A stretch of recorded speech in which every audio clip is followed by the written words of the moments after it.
Savez-vous que nous tapons en moyenne entre 50 et 80 mots par minute, alors que nous parlons naturellement entre 150 et 180 mots? Notre voix va donc 3 fois plus vite que nos doigts. Alors pourquoi continuer à taper quand on peut simplement parler? Dans cet épisode, je reçois Luc Marangiou, auteur de l'application open source Murmure, application qui transcrit votre voix en texte et qui va même plus loin en la connectant avec un LLM. DevDevDev.net, épisode 83, c'est parti!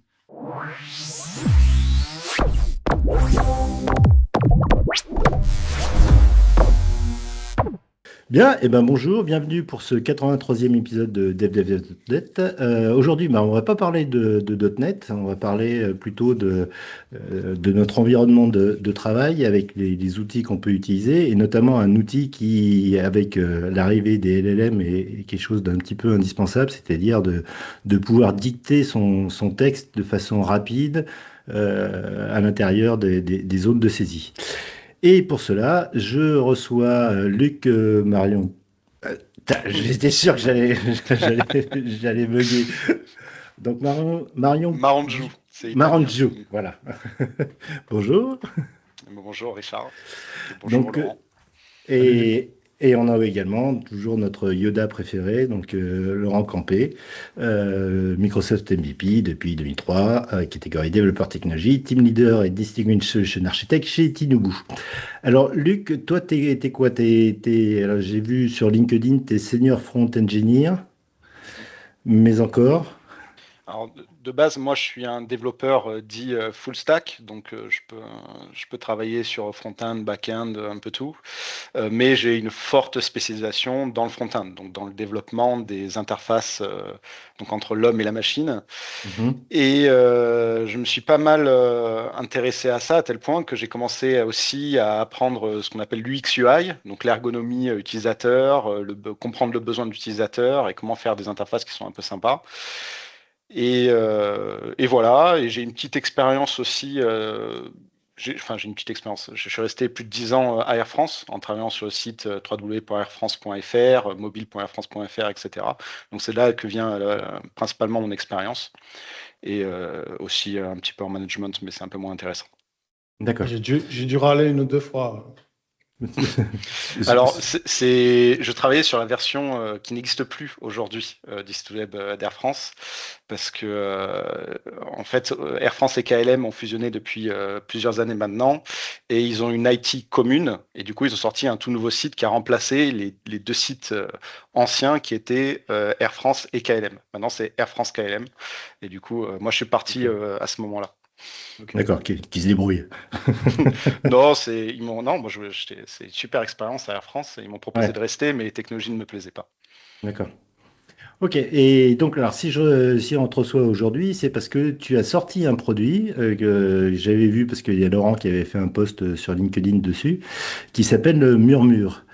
Oui. Alors est-ce que tu peux nous présenter un petit peu ce que c'est que ce Murmure? Murmure, c'est une application open source de dictée vocale, hein, donc qui transforme la voix en texte, ce qu'on dit speech to text, parfois c'est le terme qu'on utilise. Elle est entièrement offline.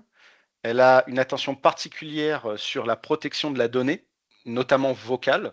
J'espère qu'on en Mhm, reviendra après, mais c'est une donnée qui est importante à protéger, qui fonctionne sans aucun tracking, ni télémétrie, qui est faite pour être invisible en termes de performance.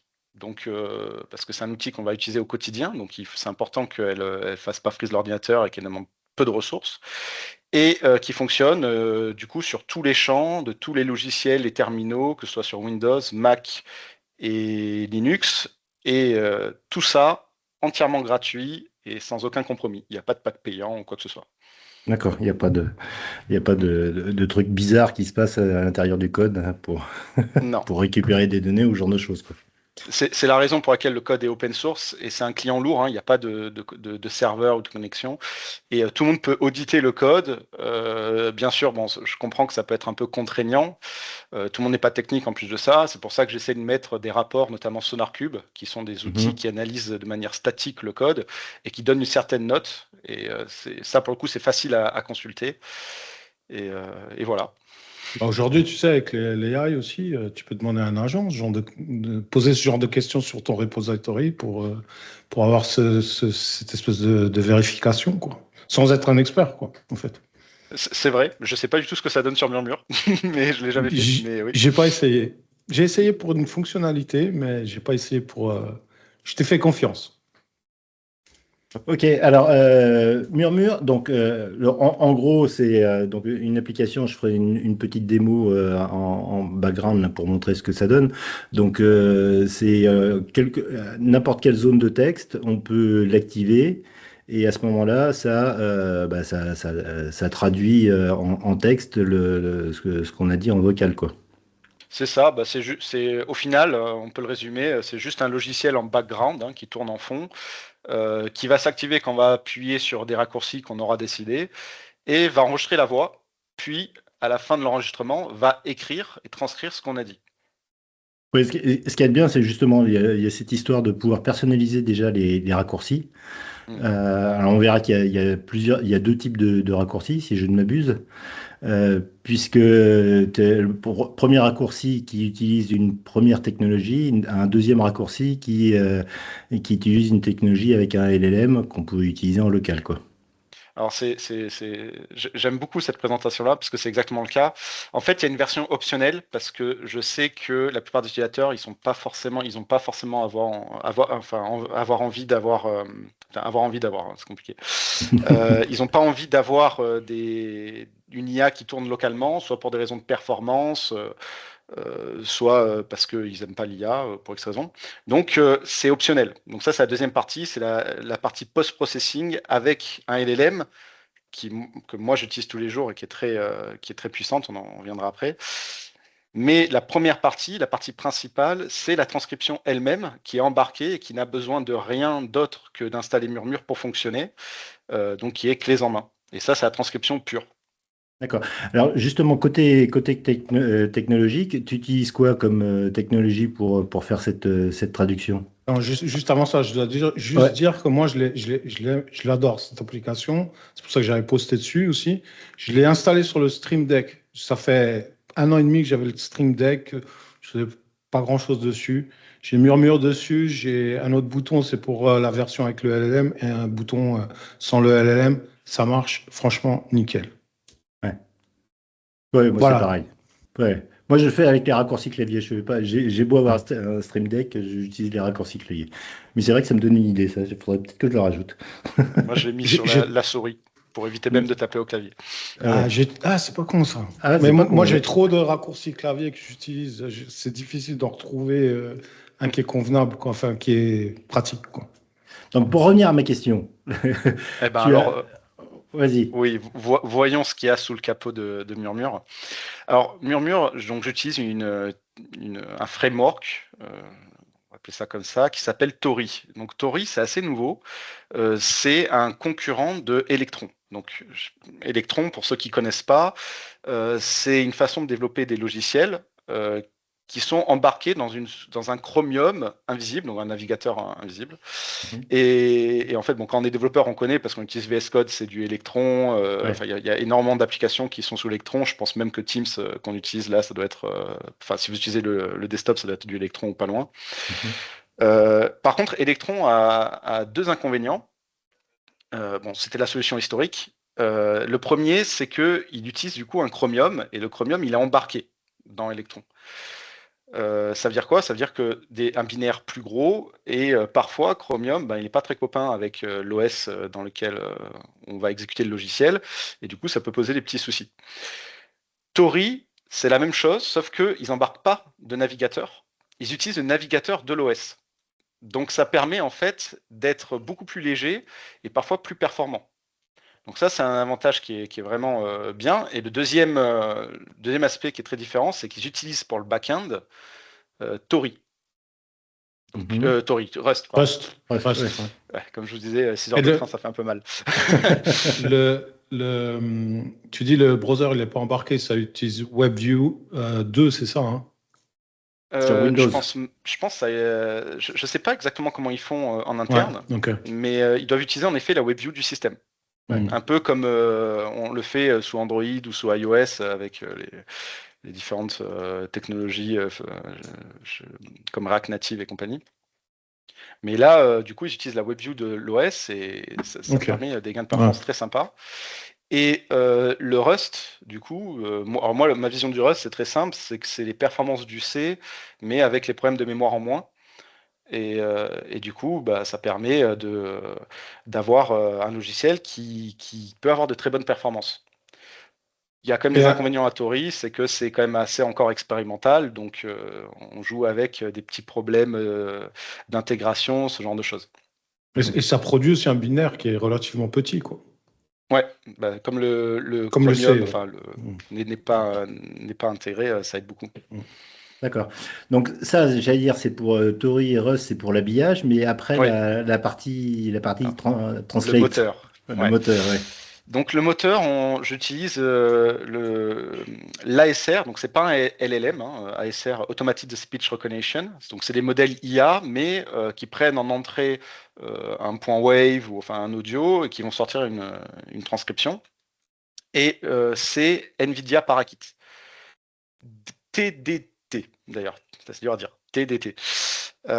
Pourquoi ce modèle c'est un modèle qui est assez incroyable parce que déjà, il est très très léger. C'est seulement 600 millions de paramètres comparé aux concurrents qui étaient historiques, qui étaient Whisper, qui était, je ne sais plus exactement, il y a 1,5 milliard. C'est deux fois, enfin plus que deux fois moins. Du coup, le nombre de paramètres, pourquoi c'est important ? Parce que c'est ce qui détermine l'usage en RAM ou en VRAM qu'on va avoir besoin sur un OS pour le faire tourner. Donc 600 millions de paramètres, il y a une règle c'est un peu foireux, mais pour faire vite, on peut se dire le 600 millions de paramètres, c'est 600 mégaoctets, 1,5 milliard de paramètres, c'est 1,5 gigaoctets de RAM qu'on va avoir besoin. C'est imparfait, je pense que s'il y a des puristes, des data scientists ou des IA scientists, ils vont un peu me reprendre, mais pour faire vite, c'est pas mal. Ça donne un ordre de grandeur, quoi. Ouais. Donc avec un modèle de ce type-là, bon, bien sûr il est quantisé, donc il est encore réduit côté murmure. Eh bien, on a des performances qui égalent des modèles qui ont deux fois plus de paramètres. C'est ça qui est assez incroyable. Donc, il y a une mesure, c'est un indicateur qu'on appelle le WER, je crois que c'est-à-dire Word Error Rate. Et plus il est bas, généralement, et moins il y a d'erreurs de transcription entre ce que dit la personne et ce qui va être transcrit. Et quand on regarde Parakit, ce modèle qui a que 600 millions de paramètres, eh ben, il a des Word Error Rate en dessous que des modèles comme Whisper. Il faut dire aussi qu'il est multilingue. Hein. Et il est multilingue, 25 langues européennes. Il n'y a pas toutes les langues, mais il a les langues européennes qui étaient ma cible en tout cas. Donc vraiment un modèle très impressionnant, qui est très performant même en termes vitesse, puisque quand on essaie de transcrire avec Murmure, sans la fonctionnalité LLM, c'est quasiment instantané. Ouais. Et ça tourne sans GPU. Juste sur du CPU. Donc, quand on met tout ça bout à bout, Tori, Parakit, etc., ça fait un logiciel qui peut tourner sur des machines qui ne sont pas très puissantes, et notamment des machines, on le verra après sur les utilisateurs, mais des machines qui se trouvent dans les hôpitaux, etc. D'accord. Ouais, non, c'est vrai que c'est assez impressionnant au niveau de la rapidité. C'est que, moi, j'ai jamais eu de problème. Je sais pas, toi, Laurent, si tu as.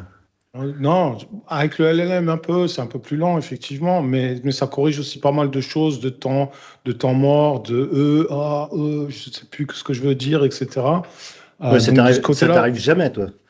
Ben si, quand même un petit peu, mais un peu moins qu'à toi, mais quand même. Non, franchement, c'est vraiment bluffant comme modèle. Moi, j'étais vraiment bluffé. Du coup, je l'utilise vraiment de plus en plus partout. Avant, j'utilisais Windows H, le truc de Microsoft, ça marchait, tout ça. Ouais. Pour moi, ça marche mieux ce système-là. J'utilise vraiment pour tout, même pour répondre dans Slack à des messages de chat au boulot. Quand tu fais une code review, les commentaires, je les tape quasiment plus. Je parle. Je parle plus vite que je tape, donc je suis très mauvais au clavier. Donc, mais c'est tout le monde. Ouais. Le clavier, quelqu'un qui écrit rapidement, il va être à 60 mots par minute. Lorsqu'on parle à ce rythme-là, par exemple, je suis à 180 mots par minute. Donc, c'est un outil de productivité. De base, j'ai développé Murmure pour moi parce que je tapais beaucoup, que ce soit pour parler sur des IA agentiques, Claude Code ou ChatGPT. Et après, quand on commence à utiliser ça, on l'utilise aussi pour le chat, pour prendre la prise de notes, pour tout. Et c'est là où le LLM il devient très puissant.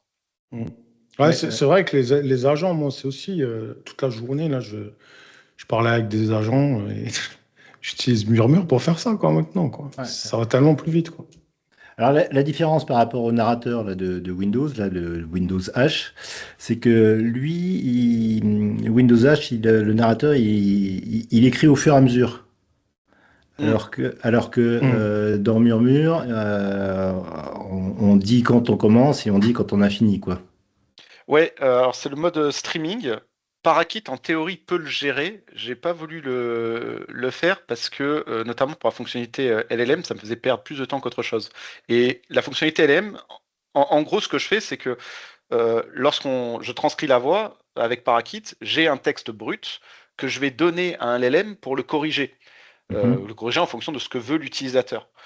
Et je peux pas lui envoyer des morceaux de texte. Il a besoin en fait du texte en entier pour comprendre en fait de quoi je parle, comment le corriger, etc. Et du coup, très vite, je me dis bon, je vais pas m'embêter avec un mode streaming alors que j'avais déjà ça en tête. Je vais directement coller directement. Et puis le mode streaming, mine de rien, il est un peu moins rapide. Parce que si je fais du streaming, ça veut dire que soit j'écris lettre par lettre, soit je fais en fait, c'est le petit hack derrière Murmure, c'est je mets dans le presse-papier, je déclenche le raccourci coller, donc CTRL-V, pour écrire là où il y a le curseur. Et si je fais ça plusieurs fois, en fait, ça va forcément être moins rapide que si je le fais une fois. Et c'est tellement rapide la transcription que je perds en rapidité d'écriture si je le fais en mode streaming. D'accord. C'est marrant, tu parlais du copier-coller, enfin du coller plutôt. J'ai remonté un bug dans les outils de JetBrains là, pour Rider, justement pour les AI, parce que je parlais avec Murmure, et le Rider, il partait en cacahuète complète, et apparemment ils l'ont fixé, donc c'est cool. Ah, génial. Mais dans la prochaine version là, qui va sortir vraiment dans pas longtemps, l'utilisateur il va pouvoir décider du mode d'écriture justement parce que le petit hack du CTRL-V, donc c'est ce qui me permet aussi de pas lire, alors je sais pas comment on pourrait faire d'ailleurs, mais de garder le côté confidentiel. Là où on écrit, je n'ai absolument aucun contexte. Et ce serait grave de l'avoir parce que ça voudrait dire que commence à lire ce qui se passe, des dossiers patients ou je ne sais pas ce que je pourrais lire, qui serait vraiment confidentiel. Et du coup, le petit hack, en effet, c'est je transcris, je mets dans le presse-papier, CTRL-V, j'écris. Mais il y a des logiciels qui interceptent le CTRL-V, qui sont pas très copains avec. Notamment les terminaux, par exemple le terminal sous Linux Mint, il aime pas trop le CTRL-V. Lui, il faut CTRL-SHIFT-V, par exemple, pour écrire dans le terminal, ce qui n'est pas le cas de Windows et macOS. Et c'est pour ça que j'ai donné maintenant, dans la version 1.7, il va y avoir 3 modes d'écriture qui vont être le CTRL-V, le CTRL-SHIFT-V ou le direct input, c'est-à-dire vraiment simuler, j'appuie sur chaque lettre du clavier, ce qui est un peu plus lent, mais qui permet de faire fonctionner Murmure sur des logiciels un peu récalcitrants. Une petite question, tu as tout ce matériel-là pour tester Windows, Linux et Mac? J'ai un dual boot Linux et Windows et je vais faire une petite confession, c'est que sur Mac en effet c'est un peu le parent pauvre parce que c'est là pour le coup c'est les contributeurs qui me disent ça marche pas, mais j'ai un peu moins du UX on va dire sur macOS. Ok. Ouais, moi, si je puis me permettre une petite critique, et c'était la même chose d'ailleurs pour le narrateur de Windows, c'est que moi j'ai un écran qui est un peu grand, quoi. Et si tu veux, j'ai la zone de saisie où je dois dicter mon texte et l'endroit où est la petite icône qui me montre que Murmure est bien en train de tourner, ils sont à des kilomètres, quoi. Donc ce que j'aimerais bien, c'est que le logo soit juste au niveau de la zone de saisie, quoi. Mais ça, il faudrait connaître les coordonnées au niveau de l'interface, quoi. Alors oui, en théorie, c'est possible parce que j'utilise. Alors, je sais pas si tu es sur Mac, Windows, Linux. Windows. Ça dépend. Ouais. Windows, du coup, j'utilise. Ok, alors sur Windows, je sais pas parce que j'utilise Windows 6 pour capturer des événements clavier et input. S'il le permet, c'est peut-être possible. Sous Linux, en tout cas, c'est possible. J'utilise AirDev. En fait, chaque plateforme, c'est très compliqué les raccourcis, mais Ouais. sur chaque plateforme, j'ai des librairies différentes. Sur AirDev, c'est complètement possible de récupérer la position de la souris. Après, il y a quelque chose qu'il faut garder en tête, c'est que je cherche à garder le code le plus simple possible, parce qu'un code simple, c'est un code qui va être maintenable et sur lequel on peut contribuer, etc. Si je commence à faire des choses de ce type-là, ça peut complexifier un peu trop, et après, je vais juste abandonner le logiciel parce que plus personne n'aura envie de travailler dessus, quoi. Ouais. Donc je sais pas si ça c'est bien en termes de performance, etc. Il faut que j'étudie vraiment. Quand j'ai des suggestions comme ça, je dis jamais oui ou non. Il faut que j'étudie, que je vois l'impact dans le code pour bien comprendre ce que je fais. Et sur les 3 plateformes aussi.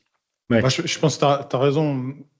Moi, j'étais à la limite d'ouvrir une issue pour faire une proposition, juste d'avoir le graphique qui s'affiche là, enfin l'indicateur qu'on est en train d'enregistrer plus grand. C'est tout. Ou alors tu peux une option pour définir plusieurs tailles, par exemple, tu vois. Oui, c'est une bonne idée, ouais. Ok. Ça peut plus, c'est raisonnable. Et donc, tu as la possibilité de connecter avec un LLM. Oui, donc la connexion se fait via Oliama, qui est une techno qui permet d'héberger des LLM locaux. Je le fais pas nativement parce que c'est quand même très compliqué. Déjà, pour faire fonctionner un modèle comme Parakit, pour que s'il y a des développeurs pour qu'ils comprennent, c'est pas juste je fais import librairie et ça marche. C'est import Parakit et ça marche. C'est pas du tout ça. Il y a toute une notion. Un modèle, c'est juste des fichiers de texte, des caractères ou des nombres qui correspondent à soit des paramètres, vraiment les paramètres de chaque neurone du modèle, soit les tokens qui correspondent aux caractères que je vais écrire. Et en gros, c'est que des fichiers texte.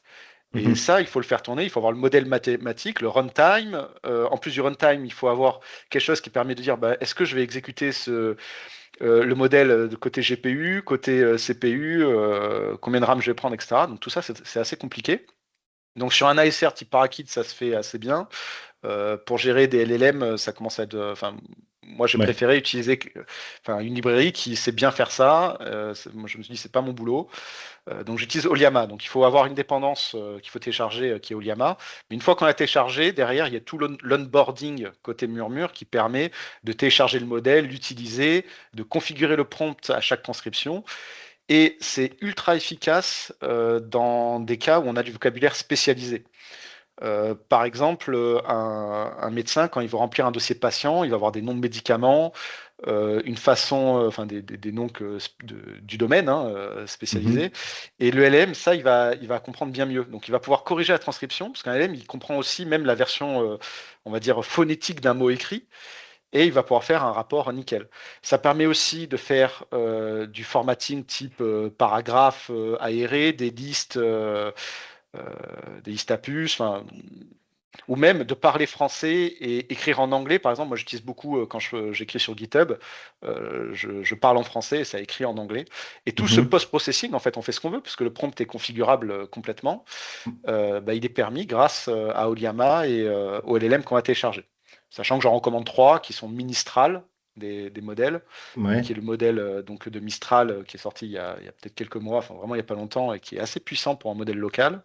Et en fonction de la puissance du PC, vous avez des modèles qui demandent un peu moins de puissance, notamment Qwen 3 à 4 milliards de paramètres. Ouais.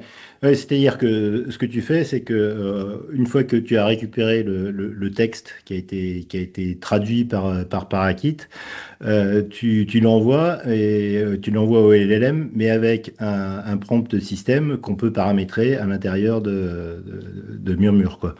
Exactement. Avec des presets, parce que j'ai fait un preset pour chaque type d'utilisateur que j'avais. Dans les presets, j'ai le prompt général qui permet juste de faire d'améliorer. Je peux parler on va dire à l'arrache et il va faire un beau texte un peu plus diplomatique, reformulé, etc. Parce que beaucoup d'utilisateurs, en fait, souvent ce qu'ils font, c'est qu'ils vont écrire un premier texte, ils vont copier, mettre dans ChatGPT, reformule, améliore, voilà. Puis après, je copie ce qui est dans ChatGPT, je reviens. Donc ce premier précepte, il permet d'éviter ça. On va reformuler immédiatement correctement. Et j'ai des presets pour le monde médical, parce que j'ai beaucoup d'utilisateurs, des urgentistes ou qui travaillent dans les hôpitaux, des médecins, etc., qui ont un besoin de transcription vraiment énorme. Spécifique, ouais. Ah oui, vraiment très spécifique. Et j'ai bien sûr mon cas qui va être le développeur agentique, je ne sais pas si on peut dire ça, mais qui va devoir parler aux agents. Et là, on a un vocabulaire technique spécialisé de développeur. On fait du franglais. Quand on donne des noms d'objets, il faut que ce soit du Pascal case, généralement. Quand c'est des noms de fichiers, c'est du hyphen case, donc avec des tirets tout minuscules, etc. Et du coup, ça permet de le corriger. Chose le modèle pur de Parakit, là, il va avoir du mal. Ouais. Et tout ça, comme tu disais, tout ça c'est en local et on n'a pas besoin d'avoir à envoyer ça dans un LLM à distance, quoi. C'est très important que ce soit en local, en effet, et tu fais bien de le rappeler. C'est que des LLM locaux, et du coup, grâce à ça, Murmure, ça devient une petite interface vocale en mode LLM, une sorte de mini chat GPT qui tourne sur le PC. Ok. Et donc là, il y a actuellement, là, au jour où on enregistre, on est le 6 février, on a la version 1.6, il y a la version 1.7 qui va sortir bientôt, là, d'après ce que tu disais. Ils viennent nous teaser une feature de la 1.7, parce que les profiles pour les LLM, c'est la 1.7, je crois, non? C'est pas encore dans la 1.6. Ouais, c'est ça, ouais. Qu'est-ce qu'il y aura alors dedans? Alors, c'est une grosse release. Là, elle est en phase de bêta testing. Donc, bien sûr, s'il y a des personnes qui veulent absolument avoir, vous allez sur GitHub, vous clonez, vous buildez et vous aurez la version 1.7. Ce que j'ai fait le week-end dernier.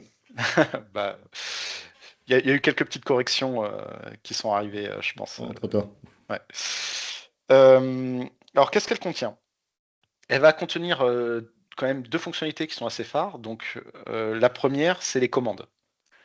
Donc les commandes, ça c'est vraiment très sympa. Moi, j'ai pas résisté, j'attends pas les releases pour utiliser le logiciel quotidiennement.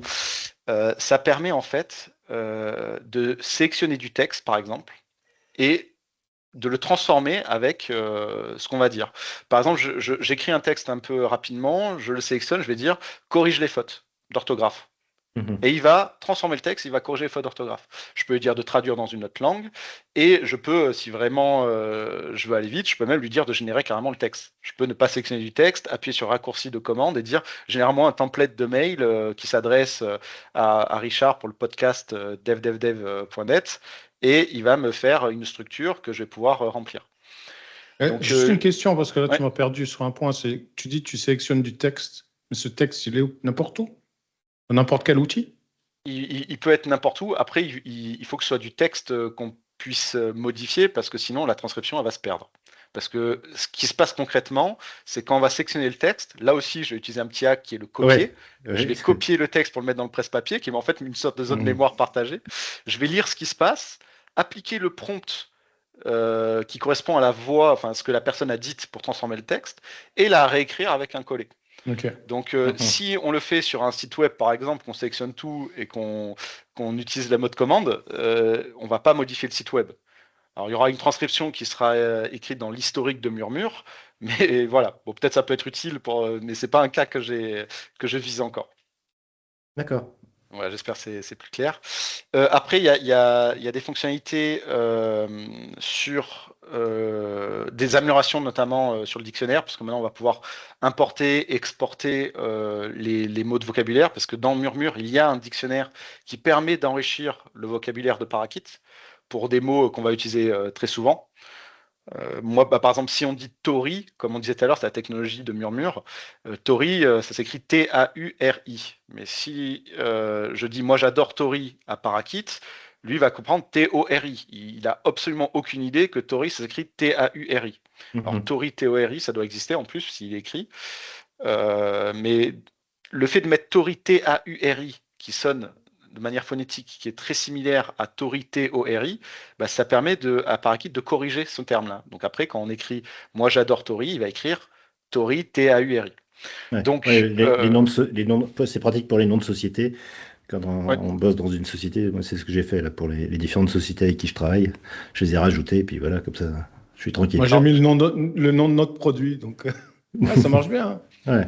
J'ai juste une petite limite sur. On peut pas mettre de chiffres, de nombres dans le nom, ni d'espace, ni de tiret. C'est la petite limite du dictionnaire. Je prévois de l'améliorer, mais bon, ce sera pour autre chose.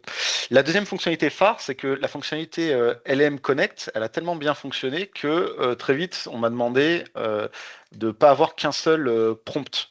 Parce que dans la version 1.6, je mets un prompt, mais si je veux, ok, le général, ça m'intéresse, le précepte général qui permet de reformuler bien comme il faut, mais le précepte de translation, il m'intéresse aussi parce que je veux pouvoir traduire dans une autre log quand je parle, et aussi peut-être je suis un développeur et je veux développer, et peut-être je suis un médecin et je veux, etc., etc. Et du coup, ça c'est la deuxième fonctionnalité phare, c'est il y a une refonte de LLM Connect avec du multi-prompt. Donc l'idée c'est qu'on appuie sur un raccourci et on peut basculer de mode. Et même chaque mode peut avoir son propre LLM, parce qu'il y a des LLM qui sont meilleurs pour certaines transformations que d'autres.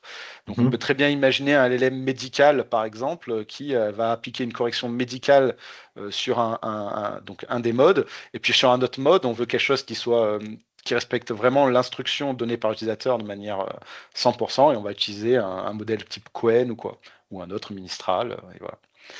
Donc il y a une grosse refonte de la partie LM Connect. Et après, alors, il faut que je vois la roadmap parce que je ne m'en rappelle plus exactement. Entre-temps, moi, je dois dire que j'ai réfléchi à des utilisations, mais le truc de traduction, j'y ai pas pensé. C'est une super idée. Ouais. Moi, j'avoue que je lis très bien l'anglais, je le comprends très bien à la lecture, je le parle très très mal et je l'écris très mal. Donc, plutôt que de dire à chaque fois à ChatGPT, bon, vas-y, je veux dire ça, et fais-moi un paragraphe correct. Mais en fait, maintenant, je m'embête plus, ça me fait gagner un temps fou. J'appuie sur le mode traduit en anglais, je parle en français, et hop, entrée, terminée. Ah, ça, il faut que j'essaye. Ouais. Donc voilà, et après, dans la roadmap, il y a quand même des trucs sympas, notamment sur le côté privacy, parce que aujourd'hui, j'ai l'impression qu'il y a de plus en plus de speech to text. Murmure, c'est vraiment pas le premier et c'est pas le dernier. En plus, maintenant que Parakit, je pense que j'étais un des premiers quand Parakit est sorti à l'avoir utilisé dans un speech to text. C'est en train de se démocratiser parce que c'est vraiment un super modèle. Et du coup, ça permet de faire du local. Et souvent, il faut. Alors, je veux pas critiquer. J'ai vraiment pas de problème avec les concurrents. Je gagne rien en plus. Il n'y a pas de financement ou quoi que ce soit. Mais ça m'énerve un peu quand les speech tech disent « Ah, moi, je respecte ta vie privée parce que je suis en local. » C'est pas suffisant d'être en local. Est-ce que tu stockes les transcriptions sur le disque? Parce que si tu les stockes, ça veut dire qu'on peut te les voler. Ça peut être dangereux.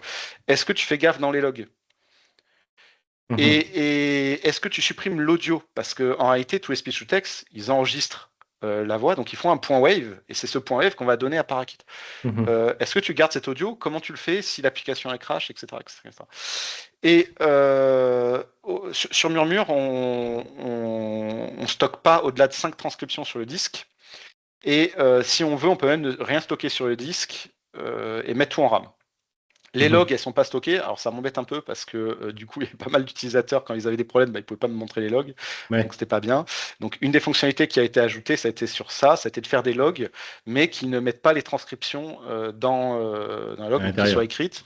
Les audios, avant, je les supprimais systématiquement à chaque fin d'enregistrement, mais on m'a remonté, et à raison, j'avais pas fait attention, que si Murmure crash juste avant que j'efface ce fichier, potentiellement l'audio va rester.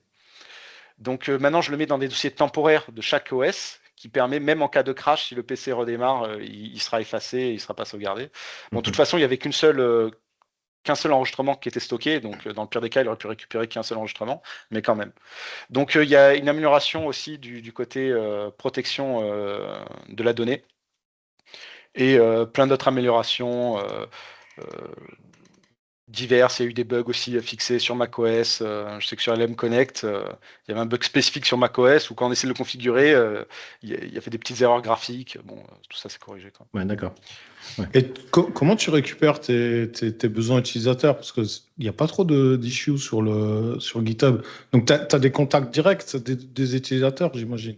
Alors, ton intuition, elle est bonne. Alors, j'ai quand même pas mal d'issues sur GitHub, c'est juste que je les traite, du coup, elles sont closed. Mais si tu vas dans closed, tu verras qu'il y a beaucoup d'issues et il y a aussi des utilisateurs qui me font des retours et qui aiment vraiment, qui adorent Murmure et qui sont impliqués, pas forcément dans le côté contribution, écriture du code, mais dans le côté contribution sur tous les moindres problèmes de l'application en termes UX, UI ou autre.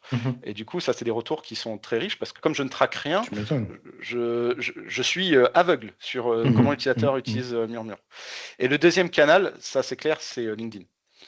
Il y a énormément d'utilisateurs qui me contactent en direct pour me dire ah bah tiens, moi j'ai testé, j'aime bien Murmure, mais quand je fais ça, ça marche pas, ou alors quand je fais ça, on pourrait faire des suggestions ou autre. Donc c'est les deux canaux qui sont utilisés. Ouais. Et c'est important parce que si j'ai pas ça, moi j'ai aucune donnée. C'est clair. Et au niveau contributeur sur GitHub, tu as du monde ou c'est un peu Waterloo en pleine? Alors c'est un peu particulier. J'ai une vingtaine de personnes qui ont contribué. Par contre, des contributeurs, on va dire, qui tiennent dans le temps, qui continuent de contribuer, non, j'en ai pas. D'accord. T'as pas dit, ça fait combien de temps que tu l'as commencé le projet? Je l'ai commencé fin d'année 2025. Je crois que c'était. Alors, en fait, non, je l'ai release. J'ai dû le release en novembre 2025. Je sais pas exactement, mais ça doit être dans ces eaux-là. D'accord. Je l'ai commencé avant parce que j'ai mis du temps avant de vouloir le mettre open source. Parce que je l'ai développé pour moi, je l'ai pas développé de base pour la communauté. Et c'est très égoïste ce que j'ai fait parce que je l'ai mis open source. Pour une raison, c'est juste en termes de notoriété sur LinkedIn et c'est tout, quoi. Je me dis, bon, de toute façon, je m'attendais pas à ce qu'il fonctionne. Je vais le mettre open source, comme ça, les gens, si jamais, on ne sait pas ce que le futur nous réserve, mais on peut voir que je travaille dans l'open source, que ça me dérange pas. Et voilà, les gens peuvent voir le code et s'il y en a qui peuvent l'utiliser, tant mieux. Puis en fait, il a fait un petit buzz. Et c'était pas forcément voulu. Très bon choix. Voilà. Franchement, très bon choix de l'avoir mis en open source. Et ça te prend du temps ou sur une semaine type Moi, j'applique une philosophie qui s'appelle le No Zero Day. C'est-à-dire que l'idée, c'est que tous les jours, je travaille sur Murmure. D'accord. Donc, j'ai un travail à côté. Et en plus de ça, j'ai un bébé, j'ai une femme, donc j'ai une vie privée. Je passe, je pense, 30 minutes, 1 heure sur Murmure tous les jours. D'accord. Ok, super. Il y a une fonctionnalité que j'ai utilisée qui m'a bien plu, dont tu n'as pas parlé, c'est le fait d'exposer un serveur web où tu peux uploader un fichier et récupérer le texte, un fichier Wave et récupérer le texte. Moi, je l'ai utilisé, ça marche nickel aussi, quoi. C'est vrai, en fait, moi j'adore les logiciels open source notamment, comme Oliama, ça je trouvais ça génial, c'est que tu installes Oliama, mais c'est pas juste, d'ailleurs moi sur Linux je savais même pas qu'il y avait une interface graphique dans laquelle il y avait un chat, etc. Mais sur Windows et Mac, il y a une interface où on peut chatter comme ChatGPT. Mais quand on installe sur Linux, en fait c'est juste un truc qui tourne en rond, enfin qui tourne en background, et on interroge en mode API. Mais ça, je trouvais, putain, c'est génial. Ça veut dire qu'en fait, on peut avoir Oliama qui va s'occuper de la partie LLM, Murmure qui va s'occuper du moteur de transcription de l'OS un peu. Et du coup, ça reste expérimental parce que je fais quasiment aucune amélioration dessus. Elle est simple, l'API. Mais du coup, on peut l'appeler en ligne de commande. Et ça, c'est très sympa. Donc, un petit curl avec un point wave et hop, on a la transcription derrière. Et ça permet de... oui. Ouais, je voulais juste automatiser des commandes. Je suis pas allé jusqu'au bout, mais tu vois, allume la lumière, éteins la lumière, ce genre de choses, quoi. Alors ça, c'est très sympa. Mais c'est vrai que je suis pas allé très loin dans l'usage. Il y a juste une petite API qui permet de l'appeler en ligne de commande et c'est tout, quoi. Ok, bon, écoute, merci pour cette présentation. Si vous voulez tester Murmure, je vous invite à aller sur le GitHub. Je me souviens plus s'il y a un site officiel ou pas. Oui. C'est murmure.al1x-ai.com. Pas facile, c'est pas bon en termes. termes de com, c'est pas terrible. On mettra le lien dans les notes de l'épisode. Et puis, écoute, bon courage pour la suite et j'invite tout le monde à tester ce logiciel. Merci pour l'invitation. À la prochaine. Ciao tout le monde. Ciao. Ciao.